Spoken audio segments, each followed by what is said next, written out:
So my name is Brian. And Aces. And Aces, there you go. So, who are we? We are Worth the Download. Exactly.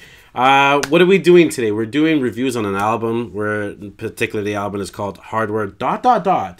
to Self-Destruct by Metallica. Who is Metallica? Do we really need to talk about who is Metallica? Now. People know who Metallica is. So there's a whole hype, right? The big thing that's coming up. Do you want to explain about the hype as well? Sure. So this is the first studio album that Metallica's released, obviously, in 8 years, right, since Death Magnetic. And prior to that, right, 5 years before that was Saint Anger. So, kind of leading up to Death Magnetic, a lot of people were very weary because of the whole Saint Anger debacle. People weren't really fans, of that album. And so, kind of leading to Death Magnetic, people were curious because there was a little bit of, talk in the interviews and stuff with, Lars and stuff, where he was saying that they were kind of going to be a little experimental with this new album, Hardwired to Self-Destruct. And so people were like, what does that mean? What can we kind of expect?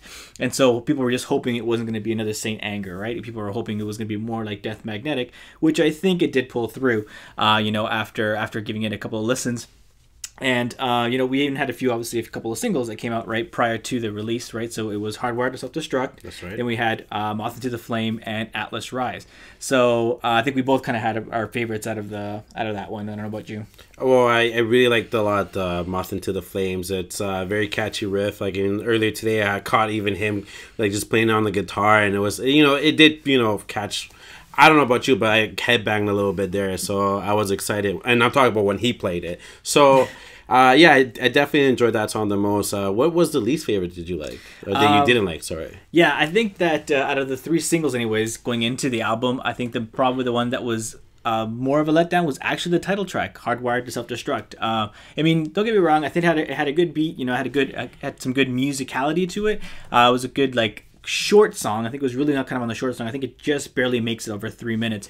But lyrically, not James's best, I think, effort. Nope. It was pretty straightforward. Even in the chorus, it seemed really, really basic. That was the first thing that jumped out at me when I first listened to it. I was like, this is kind of some pretty basic lyrics, right? Especially coming from Metallica, you're expecting something a little bit more. But in other case, yeah, I think Moth Into the Flame was probably my favorite out of those. But now going into the actual album, I don't know, giving it a full listen for me, this is a double album. So the first album, I find we already knew 3 of the tracks because the 3 singles were from the first album, the first disc of the album. And then, so we already had a pretty good feel of what those are going to be. Overall, decent tracks. I actually pretty liked them a lot. Now, going into that second album, I think is where you kind of felt a little bit more of that experimentation that Lars was talking about in those interviews. And you can definitely feel it. And there's some really long tracks on that album too. There's some 7-8 minute tracks on there, right? So you're like...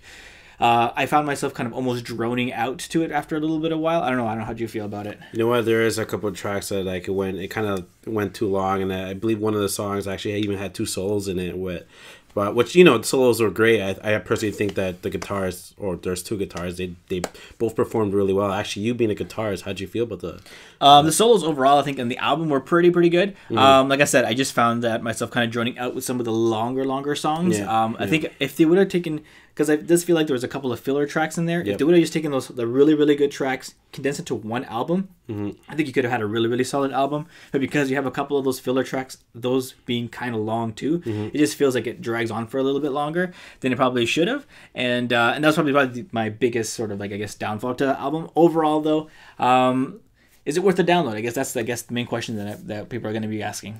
You know what? We're doing this because we're YouTubers, and yes, we did download it, right? So, is it worth deleting now? I would say honestly, I wouldn't keep it on. I would honestly keep just the single. Again, we were talking earlier is "Moth Into the Flames." I really enjoyed that song the most. There's another song that I like there. I'll probably keep them up, but not the whole album, definitely.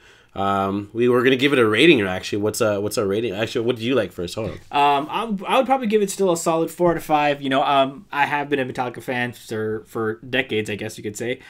So coming into this album, definitely kept up with I think with the same level as Death Magnetic, except for a couple of those filler songs. But they're still pretty decent songs, guys. Don't get me wrong. So overall, I would still give it a 4 out of 5. Out of a rating scale. And if you are interested in it, because there is the double version as well as the deluxe version. I did listen through the deluxe version, which has a few extra live tracks. I actually found myself, headbanging a lot more to those old classic tracks that they added there on those live performances more than some of the tracks in the actual album. But I'd still give it a 4 out of 5 for me. So before we end things off, I just want to ask, like, do you because I mean you've been the fan, like you've explained earlier. Do you think that's it? Do you think that's it for Metallica? I don't know if and I'm just sorry to interrupt again. I'm just saying that because of we had like the 2 discs and all their old music and live versions. Is that way of them kind of saying like that's it? I don't know. I don't know if that might be it. I feel like they might still have one more album at least in them. I mean, they are Dad-talica now because they're all they're all dads. They all got lives, right? And so obviously that gets in the way. Obviously, it was 8 years before they released a new album. So thinking if it's going to take them 8-10 years to release another album, it would be pushing it, I think. But then again, you have bands like AC/DC and they're still going strong out there, right? They're still playing, and they're So it's hard to say. And kind of going into that, Metallica always brings a really awesome live act, and you can kind of tell that by the live tracks they put into this album because they were more recently recorded, right? So I don't know. I'm pretty excited. I think they might still have at least one more album in them. If you want to know my rating I already told you. I didn't give it a rating, but I would say 3 out of 5. 3 out of 5 headbangs. All right, so let's average out 3.5 there. Oh wow, your math is great.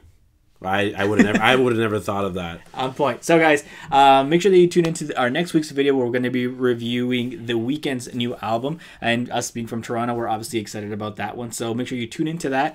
Let us know what you guys thought about this album, though. If you've given it a listen. I thought I had to wear a Canadian shirt. I know. Go ahead. No. Sorry. It's all good. So if you guys, have listened to the album, let us know what you think in the comments. Make sure that you subscribe so that you can get updates to when our next video drops. And we'll see you guys on the next one. Fantastic.